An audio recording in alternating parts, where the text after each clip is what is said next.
listening to a special podcast episode brought to you by the Foundation for Excellence in Mental Health Care.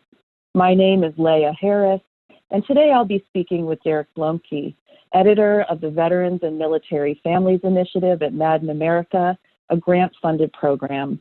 Derek is also the founder and former president of Student Veterans of America.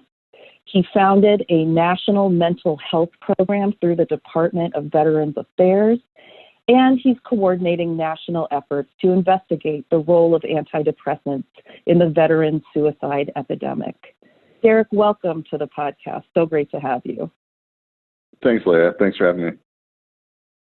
So I'm wondering if we could start off with you telling us a little bit about just how and why you got connected with the Madan America community. I originally got connected through initially just reading Bob Whitaker's books, initially Madan America and then Anatomy of an Epidemic. And it was around that time I was midway through one of those books, and a friend introduced me. And at that point, I'd already become dedicated to working on veteran suicides at the VA, and also through my own experience of having been prescribed Zoloft and a couple of other drugs. Some of these medications are outright dangerous, and recognize that if I had the reactions that I had, and I've never had a history of violence or risk for suicide, made me very concerned for other veterans who might find themselves in similar situations being prescribed the same drugs. And so I was investigating the connection between prescribing practices, the risks of suicide with these medications, and looking at what reforms need to be made at the VA, and was introduced through a friend to Bob Whitaker. And initially I was seeing these conversations as Mr. Whitaker could be a subject matter expert for me as I started working on policy reforms. And it was in the second conversation where he said that Madan America had always wanted to do programs specifically for veterans and military service members and their families, but hadn't had the right person to work those initiatives yet, and asked if I'd be interested in doing such a thing. And I was elated to do so. And knowing the work that the organization had been doing over the years and the incredible impact it already made, I was humbled to be thought of to be part of something so important.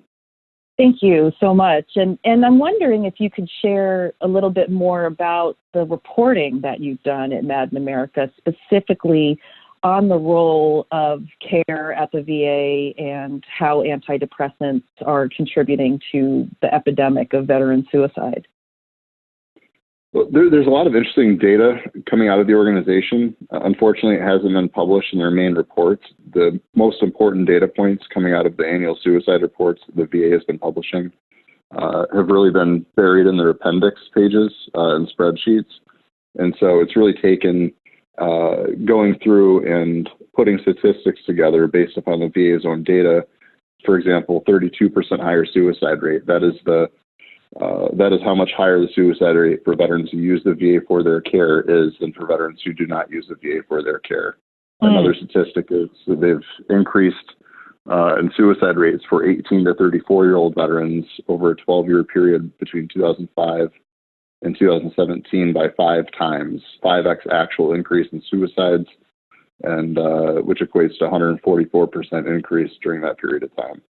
These statistics aren't really known in the general public, and nor are they really known on Capitol Hill. And only recently have congressional staff been made aware of these statistics because of much of this data has not really been disclosed publicly, and it's taken some of the reporting efforts coming out of Madan America, working with Bob Whitaker and putting some of these data points together to really highlight what's actually happening. We actually just published a report titled Screening plus Drug Treatments Equals Increase in Veteran Suicides, which we wanted to name so specifically. We didn't want to dance around what we were trying to say, because the data shows that veterans treated with various classes of psychiatric medications, antidepressants specifically, but also benzodiazepines and other meds, are put at increased risk for suicide, not decreased risk for suicide. And so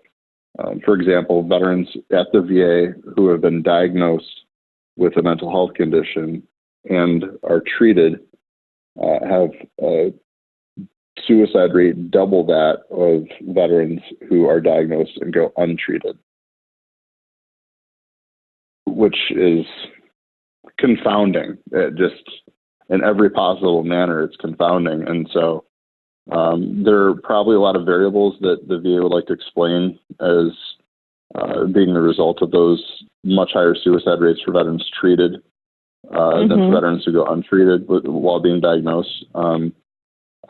They might maybe like to label severity of conditions, different contributing factors to the risk profiles of those veterans. But the reality is we don't have that data pulled apart.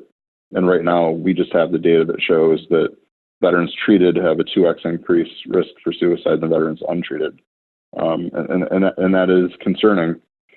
And that one would think if someone's getting treatment, they'd be doing better. But a lot of what we've been finding is that as people are accessing treatment, they're having worse outcomes.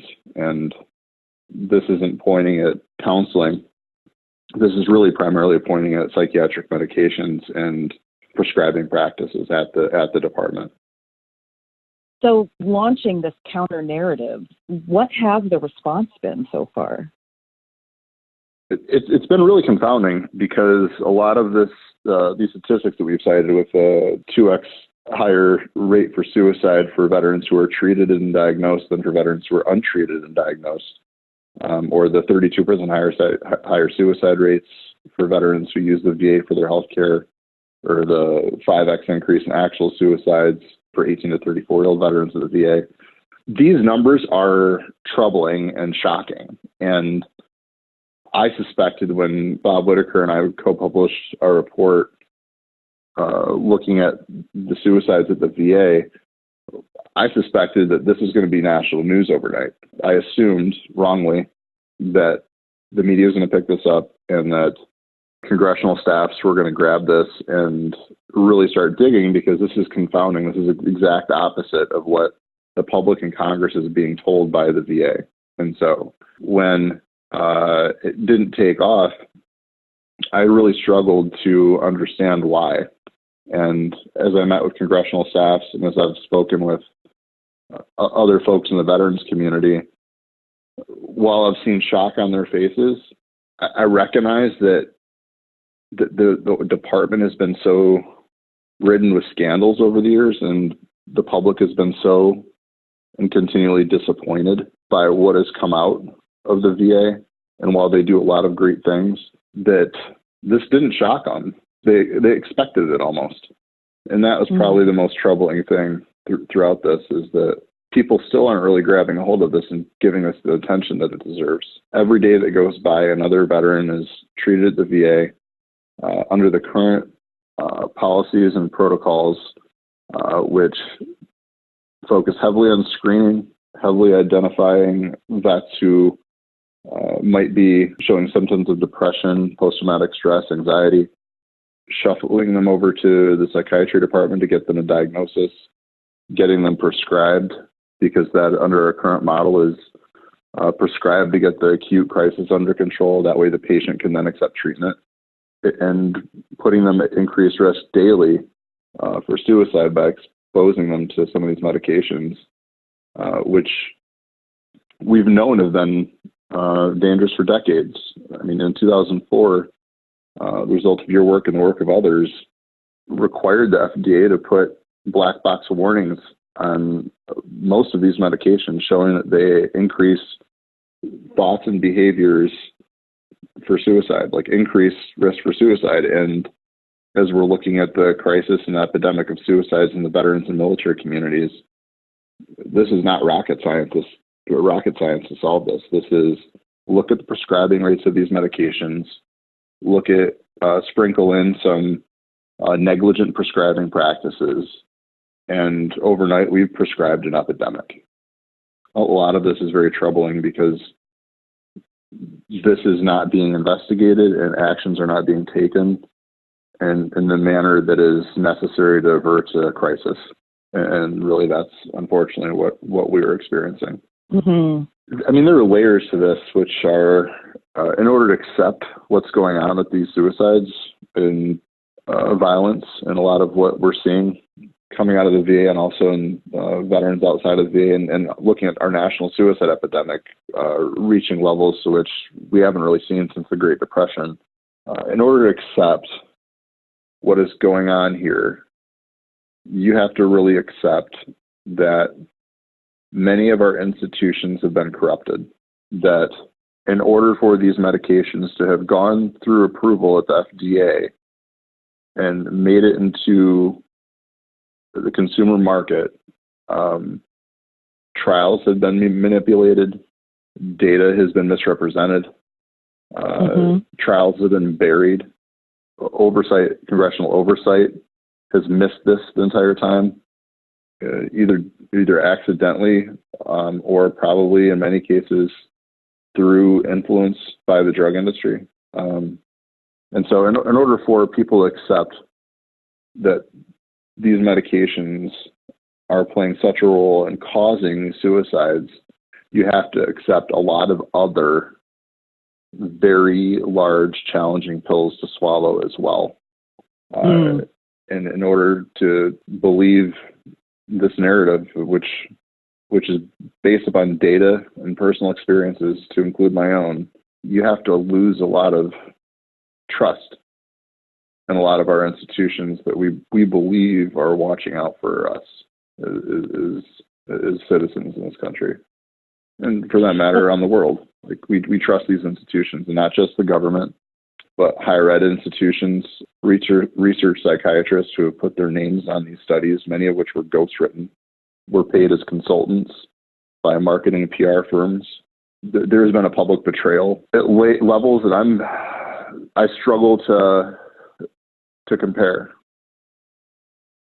Absolutely. I think you make such excellent points, is that part of why there can be such a resistance to trying to shift the paradigm or create a counter narrative really does have to do with how you're required then to question so many institutions in our society and processes and ways of understanding human experience and responding to it. And so I think that that's part of why it's so incredibly important to have independent journalism like you're doing, like Bob's doing, that's the rest of the team at Madan America, who's really kind of trying to shift and kind of push that boulder up the hill and impact that narrative both in the public conversation and in policy as well. What is the best way for folks to reach you? Because in addition to the various investigative reporting you're doing, you're also collecting the stories and narratives of other veterans like yourself who've struggled and had challenges with antidepressants and getting off of antidepressants. For anyone who'd like to contact me, veteran, supporter, military member, anyone who's interested in this conversation, you can reach me at veterans@madanamerica.com. And I'd love to have a conversation. I'd love to, for veterans, service members, and their families, I'd love to help them tell their stories. Probably the most important piece of what we do is helping to tell people's stories. As I publish my own through Madan America, it's a really concerning problem that we're facing. It is shortening the lives of my friends and those of war veterans before me by decades, and the human toll on the families and the suffering, which is irreversible, is going on, and it's unnecessary. And as we've been looking at this problem, and as I've been addressing it myself, I recognize that if what happened to me, and with my background in mental health and leading national mental health programs and advocacy and lobbying and building startups, if this is what happened to me, and I fear the harm that's happening to hundreds of thousands, if not millions of others. And so it's through telling these stories, and I wish that anyone listening to this would reach out and let us help them tell their stories as well. Because just as I was recovering I found solace, and I found support through the podcasts and written stories of others, really just recognizing that I wasn't alone. And so anyone who wants to tell their story or is interested in learning more, please feel free to reach out at any time. I'm proud to support your organization and the work that the foundation does to help all people struggling or trying to find their paths in life, as this work is incredibly important. Derek, thank you so much for everything you're doing, for really helping to change this narrative and give voice to people who haven't been able to express their voice. And thank you especially for your service. Thank you, Leah. Thanks for everything that you're doing. It's really an honor to be able to have this conversation with you.